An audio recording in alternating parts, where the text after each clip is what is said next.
চার খলিফার যুগ শেষ হওয়ার পর ইসলামী খেলাফতের প্রধান হন চতুর্থ খলিফা হযরত আলীর বড় ছেলে ইমাম হাসান।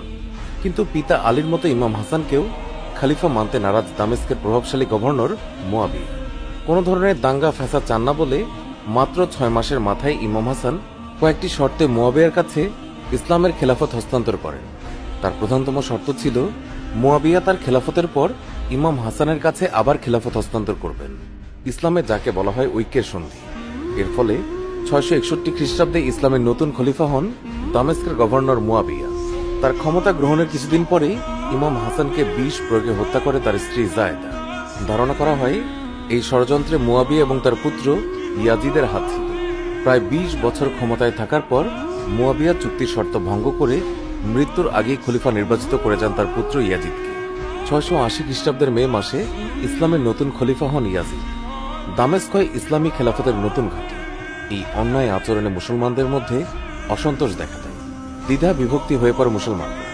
মুয়াবিয়ার পর ইসলামের খলিফা হবার জন্য সবচেয়ে যোগ্য দাবিদার ছিলেন হুসাইন ইবনে আলী, আবদুল্লাহ ইবনে জুবায়ের এবং আরও বেশ কয়েকজন। তাদের মধ্যে থেকে খলিফা না করে নিজ পুত্র ইয়াজিদকে খলিফা বানানোই ইসলাম এক গভীর সংকটে পড়ে। ইসলামের খিলাফতে শুরু হয় রাজবংশের শাসন। পিতার অযোগ্য সন্তানও হয়ে যায় ক্ষমতার উত্তরাধিকার। ইয়াজিদের বিরুদ্ধে অভিযোগ ছিল তিনি মদ পান করতেন। তাছাড়াও তিনি উশৃঙ্খল জীবনযাপনে অভ্যস্ত ছিলেন, যা ইসলামী খেলাফতকে প্রশ্নবিদ্ধ করে। হুসেন ইবনে আলী সহ বিশিষ্ট সাহাবারা অযোগ্য ইয়াজিদের খেলাফতকে মানতে অস্বীকৃতি জানান। ইমাম হুসাইন এবং ইয়াজিদের বিরোধের সূত্রপাত এখান থেকেই শুরু হয়। ইয়াজিদ তার বশ্যতা স্বীকার করার জন্য মদিনার গভর্নর ওয়ালিদকে দিয়ে চাপ প্রয়োগ করতে থাকেন হুসাইন এবং সাহাবীদের। এরপর আর মদিনায় থাকা নিরাপদ নয় মনে করে হুসাইন এবং তার অনুসারীরা মক্কায় চলে যান। এই সময় কুফা থেকে একের পর এক চিঠি আসতে থাকে হুসাইনের কাছে। সবাই হুসাইনের কাছে বায়াত নিতে চায় এবং ইয়াজিদের বিপক্ষে জান মাল বাজি রেখে যুদ্ধ করতে চায়। একসময় প্রায় 500 চিঠি আসে। সবার আকুতি হুসাইন যেন দ্রুত কুফায় চলে আসেন। পরিস্থিতি সরেজমিনে দেখতে চাচাতো ভাই মুসলিম ইবনে আকিলকে কুফায় পাঠান হুসাইন। মুসলিমকে পেয়ে একে একে 1800 কুফাবাসী হুসাইনের পক্ষে বায়াত বা শপথ গ্রহণ করতে থাকে। পরিস্থিতি অনুকূলে উল্লেখ করে হুসাইনকে দ্রুত কুফায় আসতে বলেন মুসলিম। এই চিঠি পেয়ে মক্কা থেকে কুফার দিকে যেতে চাইলে কিছু সাহাবী হুসাইনকে কুফাবাসীর উপর ভরসা করতে নিষেধ করেন। তারা হযরত আলীর সঙ্গে কুফাবাসীর ধোঁকা দেওয়ার কথা মনে করিয়ে দেন। কিন্তু তবু ইসলামকে ইয়াজিদের হাত থেকে রক্ষা করতে কুফার উদ্দেশ্যে যাত্রা শুরু করে হুসাইন এবং তার অনুসারীরা। 680 খ্রিস্টাব্দের 9 সেপ্টেম্বর এর মাঝে কুফার পরিস্থিতি পাল্টাতে থাকে। ইয়াজিদ নুমানকে বরখাস্ত করে উবাইদুল্লাহ ইবনে জিয়াদকে কুফার নতুন গভর্নর নিয়োগ করেন। বর্বর উবাইদুল্লাহ দ্রুত তার বাহিনী দিয়ে মুসলমানদের ভয়ভীতি দেখিয়ে সবকিছু তার অনুকূলে নিয়ে আসে। উবাইদুল্লাহ মুসলিমদেরকে বন্দী করে হত্যা করেন। কুফাবাসী আবারও বিশ্বাসঘাতকতা করে হুসেনের পক্ষ ত্যাগ করে পালিয়ে যায়। এই বিশ্বাসঘাতকতার খবর মৃত্যুদণ্ড কার্যকরের আগে মুসলিম চিঠিতে হুসেনকে জানিয়ে দেন। সেই চিঠি হুসেনের কাছে যখন পৌঁছায় তখন কুফা মাত্র 2 দিনের পথ বাকি। সেখান থেকে হুসাইন ফিরতে চাইলে তার বাহিনী রোধ করে ইয়াজিদের 3 বাহিনী।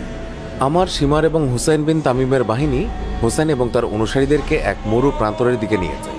হুসাইন যখন জানতে পারে এই স্থানটির নাম কারবালা, তখন তিনি তার অনুসারী এবং পরিবারবর্গকে তাঁবু খাটিয়ে ফেলে সেই কারবালায়। সালটা 2 অক্টোবর 680 খ্রিস্টাব্দ। ইয়াজিদের সেনাপ্রধান উমার ইবনে সাদ কারবালায় এসে ফোরাত নদী থেকে পানি সংগ্রহ বন্ধ করে দেয় হুসাইন এবং তার সঙ্গীদের। কয়েকদিনের মাঝেই পানির অভাবে শিশু, নারী এবং সৈন্যরা দিশেহারা হয়ে পড়ে। 8 দিন পানি পান করতে দেয়নি কাউকে। যুদ্ধ যখন অবশ্যম্ভাবী তখন রক্তপাত এবং খুনাখুনি বন্ধে 3টি প্রস্তাব দেন ইমাম হুসাইন। 1. তাকে মদিনায় ফিরতে দেয়া হোক। 2. তাকে তুর্কি সীমান্তের দুর্গে অবস্থান করতে দেয়া হোক। 3.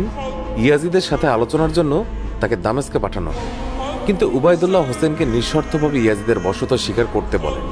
হুসাইন ইয়াজিদের কাছে বশ্যতা স্বীকার করার চাইতে যুদ্ধে শহীদ হওয়াকে সম্মানের মনে করে। তাই যুদ্ধের জন্য প্রস্তুত হয় 2 পক্ষই। পরের দিন 10ই মহরম শুরু হয় সেই ভয়ঙ্কর যুদ্ধ। কারবালার যুদ্ধ 1 দিনের যুদ্ধ। আগের রাতে অনুসারীদের সাথে একটি ভাষণে হুসাইন জানান যে কেউ চাইলে তার দল ত্যাগ করে চলে যেতে পারে, কিন্তু তার সঙ্গীরা কেউ তাকে ত্যাগ করলেন না। ইমাম হুসাইনের সঙ্গে যুদ্ধে জীবন বাজি রাখলেন সবাই।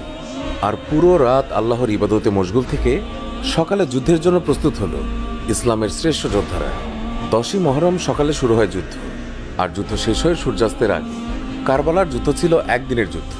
হুসাইন তার 2 সেনাপতি নিয়োগ করেন 2 দিকে। আর তাঁবু সামলানোর দায়িত্ব দেন ভাই আব্বাসকে। 32টি ঘোড়া আর 40 জন পদাতিক সৈন্য ছিল হুসাইনের বাহিনীতে, আর ইয়াজিদের কাছে প্রায় 30,000 সৈন্য। শুরু হয় একক যুদ্ধ। একে একে সকল অনুসারীরা যখন শহীদ হন, তখন নিজের পরিবারের সদস্যরা এক একে যুদ্ধের ময়দানে আসে। হুসাইনের ছেলে আলী আকবর একক যুদ্ধে পরাস্ত হবার আগে কাঁপিয়ে দেন ইয়াজিদের বাহিনীকে, আর ইমাম হাসানের ছেলে কাসিম বীরের মতো যুদ্ধ করে প্রথম শহীদ হন। পানির অভাবে নারী পুরুষ শিশুরা পিপাসায় আর্তনাদ করতে থাকে। তাদের মুখের দিকে চেয়ে ফোরাত নদীতে পানি আনতে যান ভাই আব্বাস। এই অসীম সাহসী আব্বাসকে কেউই থামাতে পারেনি। ইয়াজিদের বাহিনী ভেদ করে সে নদী থেকে পানি নিয়ে ফেরে, কিন্তু ফেরার পথে শত্রুদের আঘাতে প্রথমে তার ডান হাত কাটা পড়ে, পরে বাম হাত দিয়ে যুদ্ধ চালিয়ে যান তিনি। শেষ পর্যন্ত শহীদ হন আব্বাস ইবনে আলী। এরপর 6 মাসের পুত্র শিশু আসগর হাতে নিয়ে ময়দানে আসে হুসাইন। জালিমদের দিকে প্রশ্ন ছুড়ে দেয় কেন তারা যুদ্ধ করছে। আসগরকে উঁচুতে তুলে ধরে জিজ্ঞাসা করেন কি কি অপরাধ এই শিশুর। এমন সময় একটি তীর এসে রক্তাক্ত করে দেয় শিশু আসগরের হৃদয়। পিতার হাতেই শহীদ হন 6 মাসের শিশু আসগর। অসুস্থ পুত্র জয়নাল ছাড়া বাকি সব পুরুষ নিহত হলে একাই যুদ্ধের জন্য প্রস্তুত হন ইমাম হুসাইন। বিদায় মুহূর্তে বোন জয়নাব, মেয়ে সখিনার কান্না আর পিতা হুসাইনের বেদনায় ভারী হয়ে ওঠে পুরো কারবালার ময়দান। শুরু হয় হুসাইনের যুদ্ধ।